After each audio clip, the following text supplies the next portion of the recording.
Fala pessoal, aqui é o professor Oswaldo e vamos para mais um vídeo de gerência de projeto de software. Nesse vídeo especificamente, finalizando a série de vídeos falando sobre gerência do cronograma, que é a área de conhecimento que a gente está abordando atualmente.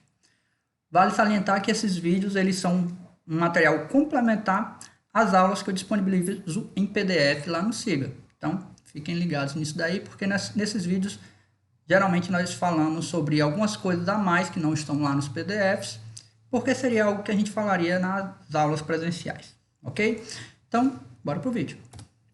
Bem, pessoal, se a gente está falando de gerência do cronograma, a gente tem que falar do personagem principal dessa área, que é o cronograma, certo? Vale lembrar uma das características bem importantes do projeto em si, né? Que uma delas é que o projeto ele é temporário, ou seja, ele tem início, ele tem meio e ele tem fim. Essa característica de ser temporário, ela está intimamente ligada ao que a gente chama de cronograma, porque é o cronograma que vai lidar com o tempo, com a questão do prazo do projeto, né? As atividades que vão ser realizadas, quanto tempo que elas vão durar, o que vai ser entregue em cada uma delas. E vocês conseguem perceber que essas atividades elas têm uma ligação com outras áreas, como por exemplo a área do escopo, né? Escopo do projeto, porque essas atividades vão estar entregando o que é definido no escopo. Por sua vez, tem uma relação também com uma área de gerência dos recursos, que a gente ainda vai falar, porque são os recursos que executam as atividades, são os recursos que realizam essas atividades, certo? Mas cada coisa em seu momento. Bem, então assim, a noção de cronograma está intimamente ligada a essa questão do tempo, do prazo, né? E mais especificamente o que é? Vocês já devem ter uma noção do que se trata o cronograma. Basicamente a gente pode considerar o cronograma como se ele fosse a agenda do projeto. Essa agenda onde ficam marcados todos os compromissos, ou seja, todas as atividades que vão ser realizadas dentro do projeto, bem delineadas com seu início e seu fim, né? Então, cada atividade do projeto marcada nessa agenda que a gente chama de cronograma. E ela é bastante importante para quê? Para que o gerente faça um bom acompanhamento do seu projeto, né? Um bom acompanhamento dessas atividades. E é para isso que ele serve. Ele serve para que o gerente possa fazer esse acompanhamento, para perceber como é que está o andamento das atividades do projeto. Sabendo que cada atividade, do começo ao fim do projeto, vai ter seu início e seu fim, né? Cada atividade é realizada por um determinado recurso e cada atividade vai estar entregando alguma coisa ao projeto. Certo. Dito isso, nos outros vídeos vocês viram, né, meio que um passo a passo para a gente ir construindo esse cronograma. Então vocês viram já a parte de definir, a parte de sequenciar, a parte de estimar as atividades. Inclusive eu vou fazer uma rápida revisão daqui a pouco, mas já para vocês irem vendo que todo esse passo a passo anterior foi meio que um passo a passo para construir o esqueleto do nosso cronograma. Esse cronograma que vai fazer parte da linha de base do cronograma, é outro elemento que a gente vai falar também nesse vídeo, para poder fazer o controle do andamento do projeto, controle do andamento dessas atividades, certo? Então, como eu tinha falado para vocês, anteriormente vocês viram meio que um passo a passo, e o primeiro deles foi definir as atividades do projeto. Como é que é feita essa definição? Vocês puderam ver que é essencial que vocês tenham um EAP, mais especificamente esse elementozinho da EAP, que é o que a gente chama de pacote de trabalho, que é o menor nível da EAP. E a partir do pacote de trabalho, a gente pode, por meio de decomposição, obter o que a gente chama de lista de atividades, né? Então, por meio da EAP, que fornece os pacotes de trabalho, a gente vai obter, então, a lista de atividades. Essas atividades, pessoal, são todas as atividades do projeto, desde o seu começo até o seu final, certo? Bem, essa é a primeira parte desse passo a passo. Em seguida, vocês viram o que a gente chama de sequenciar as atividades. Nada mais é do que organizar de forma lógica qual atividade vem antes, qual atividade vem depois, né? Vocês viram que existem algumas técnicas para isso, mas na prática, como é que a gente pode trabalhar essa parte do sequenciamento de atividades? O que é que acontece na real? O que é que acontece na vida real? Geralmente uma atividade ela fornece, né, ao final dela, algum artefato de saída. E esse artefato de saída, muitas vezes, é necessário para outras atividades. Então, se uma atividade sucessora precisa desse artefato que foi obtido na atividade anterior, você já percebe que tem uma relação lógica, uma dependência de uma para outra. E é essa dependência que vai fazendo a gente ter a possibilidade de sequenciar essas atividades. Aí vocês viram que quando a gente sequencia as atividades, a gente obtém o que a gente chama de diagrama de rede. Está aqui um exemplo, né, hipotético de um diagrama de rede. A gente está utilizando aqui, então, né, nesse exemplo, essas atividades que foram definidas. Então, sequenciamos elas e construímos esse diagrama de rede aqui do nosso projeto. Esse projeto de exemplo, né, esse projeto hipotético. Em seguida, vocês viram que é preciso estimar a duração dessas atividades. Ou seja, dizer quanto tempo cada uma delas vai durar, né?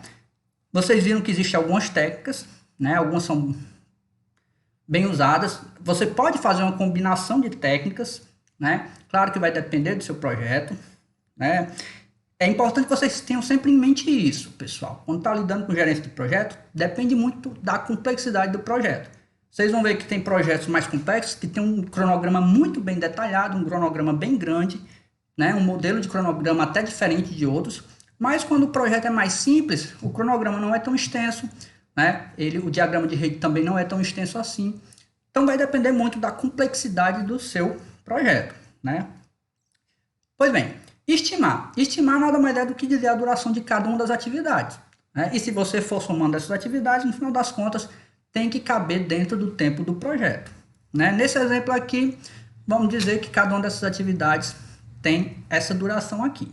Isso vai ser importante porque a gente vai falar daqui a pouco, né? Porque como eu tinha falado, esse passo a passo está meio que desenhando o esqueleto do nosso cronograma, mas o cronograma ainda está sendo feito, certo? Então, para fazer esse cronograma, algumas técnicas são utilizadas, principalmente no que diz respeito a controlar o andamento dessas atividades, principalmente aquelas que podem colocar o seu projeto em mais risco, certo? Uma dessas técnicas que a gente utiliza, que é bastante utilizada, é a técnica do caminho crítico, ou método do caminho crítico, que é o que a gente vai falar agora.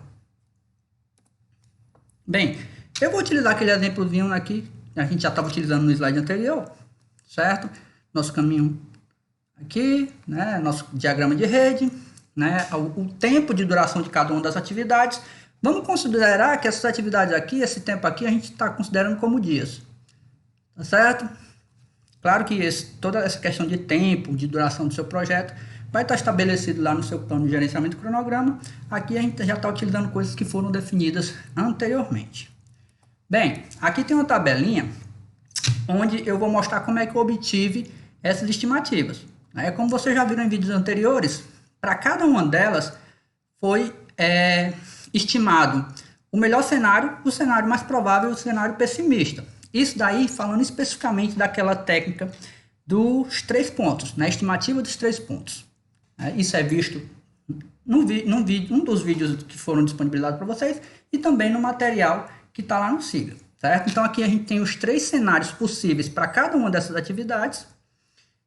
Cenário otimista, o mais provável e o pessimista. Então a gente utiliza a estimativa de 3 pontos, mais especificamente a distribuição beta, que é aquela que soma o cenário mais otimista, mais 4 vezes o cenário mais provável, mais o cenário pessimista e divide por 6. Se vocês fizerem esse cálculo, vão chegar nessas durações. E foi assim que a gente foi estimando, certo?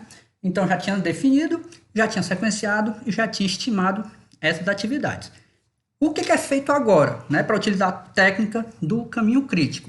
Você vai ver todos os caminhos possíveis do seu projeto, né, todas as atividades que têm dependência entre si e que formam caminhos até o fim do seu projeto, certo? Então a gente pode ver que aqui tem o caminho A, B e E, temos o caminho C, B e E e temos o caminho C e D. E o que vocês vão fazer aqui? Para cada um desses caminhos, vocês vão somar a duração das atividades desses caminhos e vão obter, né, o tempo de duração de cada um desses caminhos, que é o que eu mostro aqui. Caminho A, B e E, fazendo a somatória das atividades, vai dar 23. Nesse caso, a gente está falando de dias, então 23 dias. O caminho C, B e E vai levar 35 e o caminho C e D vai levar 36. Se vocês observarem, pessoal, o caminho que vai levar mais tempo não é o maior caminho, né? Isso é até algo importante de se falar. Não quer dizer que o caminho que tem mais atividades vai ser o caminho que vai demorar mais. O que você tem que observar é a duração das atividades, porque isso é que vai ser fator crítico para o seu projeto, certo? Então, se nós observarmos aqui, o caminho que vai demorar mais é o caminho C e D, porque ele vai demorar 36 se comparado com os outros caminhos. Então, esse caminho C e D é o caminho crítico para nós. Por que a gente diz que é o caminho crítico? Porque esse é o caminho que vai dizer o tempo máximo que tem para o projeto acontecer, que é 36 dias. Então, vocês vão ter que ficar de olho nessas atividades para que nada aconteça, porque se acontecer alguma coisa em nenhuma dessas atividades, o projeto todo vai sofrer atraso. Certo? Então, essa é a forma de você estabelecer qual é o caminho mais crítico, ou seja, o caminho que tem maior duração do seu projeto, e ficar sempre controlando para que respeite esse tempo. Ok? Bem, tem um detalhe a mais que vocês devem estar perguntando. E as folgas? Né? As folgas, pessoal, elas são consideradas porque, como a gente estava falando, né, questão de tempo pode sofrer atraso, né? Tem atividades que estão mais suscetíveis a atraso, tem outras que não, mas é super importante que vocês seguirem sempre pelo caminho crítico, porque esse caminho não pode ter atraso. É o que a gente diz, que nesse caminho não existem folgas, certo? E o que são essas folgas? Folga, pessoal, nada mais é do que o tempo que uma atividade pode atrasar sem atrasar o seu cronograma. Por isso que a gente diz que o caminho crítico não tem folgas, porque ele não já diz qual é o tempo máximo do projeto, que é 36, então ele não pode atrasar. Então essas atividades C e D especificamente, elas não têm folga igual a zero, não podendo atrasar nenhum dia, tá certo? Já os outros caminhos, eles podem ter alguma folga, e aí eu vou mostrar para vocês agora como é que a gente faz o cálculo dessa folga. Tudo bem? Vamos lá. Pronto. A gente já tem aqui que o tempo do projeto é 36, certo? Então, o caminho crítico, como eu já tinha dito, tem folga igual a zero. E como é que a gente faz para descobrir a folga dos outros caminhos? É bem simples.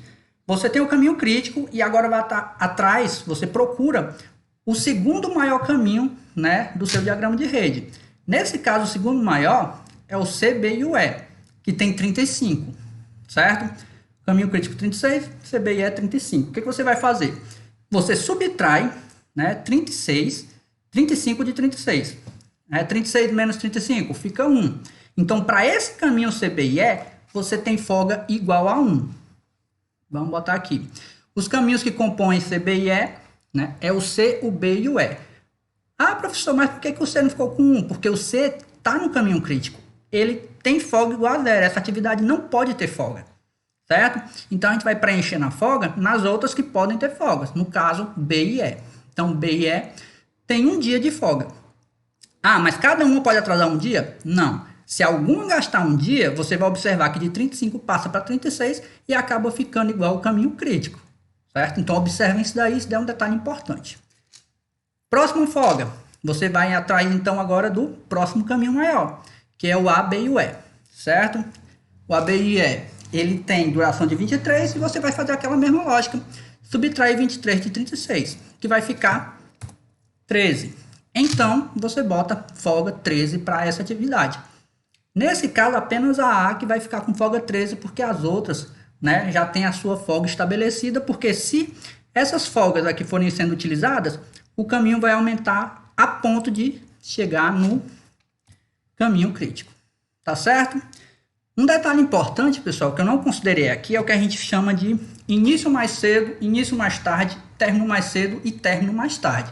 Isso é um detalhe importante que eu vou deixar aqui como dica para vocês darem uma pesquisada em casa, certo? Isso daí envolve principalmente essa questão de folga dentro do caminho crítico. Tranquilo? Vai ser passado também um exercício para vocês, né? Vai ser disponibilizado lá no Siga. Então vocês vão utilizar esse conhecimento do caminho crítico e das folgas para resolver esse exercício. Né? Bem, isso, pessoal, para montar o seu cronograma, esse cronograma que vai fazer parte das linhas de base do projeto, mais especificamente a linha de base do cronograma, que eu vou falar agora bem rapidinho dela, né, porque a gente já está extrapolando o tempo do vídeo, A linha de base do cronograma é a versão aprovada do modelo de cronograma que você desenvolveu, né? Esse modelo de cronograma é o cronograma que vai ser seguido dentro do seu projeto, ou seja, todas as atividades muito bem detalhadas com relação a quando começa, quando termina, quem que vai estar executando, qual atividade predecessora e etc. Inclusive eu vou mostrar um exemplo bem rapidinho aqui de um cronograma para vocês, né? Para vocês verem como é que é feito esse acompanhamento. Então, o cronograma está aqui. Aqui, pessoal, né? Um daqueles templates que eu pego daqueles sites que eu indico para vocês. E aqui vocês podem ver que tem todas as atividades, né, que vão ser realizadas nesse projeto. Ok? Até o final, né, até a última fase. Cada atividade, né, ela tem um início, tem um término, tem a informação de se existe predecessora, ou seja, se ela depende de alguma para começar. E tem o tempo de execução dela, além de quem é o responsável. E por meio disso é que o gerente vai fazendo esse acompanhamento de como é que está o andamento do projeto, tá certo? Não é nada complicado, se vocês observarem é como se fosse uma agenda normal, onde você está indicando os seus compromissos. Mesma coisa no projeto, tá certo? Esses templates vocês podem encontrar lá nos sites que eu indico para vocês durante as aulas, ok? E especificamente, isso vai servir para controlar o andamento das atividades. É a grande função das linhas de base. Como eu já tinha falado muito de linha de base em outro vídeo, a linha de base do cronograma nada mais é do que você utilizar ela para comparar o que foi planejado com o que foi realizado, né? O gerente vai sempre então ficar de olho no andamento das atividades, porque se alguma atividade estiver saindo dos eixos, se alguma atividade tiver para se atrasar muito, ele vai ter que intervir solicitando alguma mudança para corrigir aquela atividade e aí poder voltar para o planejado. Claro, ele tem várias técnicas à disposição, inclusive uma dessas para fazer esse acompanhamento é a técnica do caminho crítico, que foi essa que foi mostrada para vocês. Tá certo? Então, pessoal, no mais, para não deixar o vídeo tão longo, era isso que eu queria falar sobre gerência do cronograma, sobre a parte de desenvolver o seu cronograma e a linha de base do cronograma e falar principalmente dessa técnica do caminho crítico, que ela é bem importante. Certo? Vai ficar um vídeo, um exercício para vocês lá no Siga. Qualquer dúvida, por favor, entre em contato. No mais, pessoal, até a próxima. Obrigado pela atenção.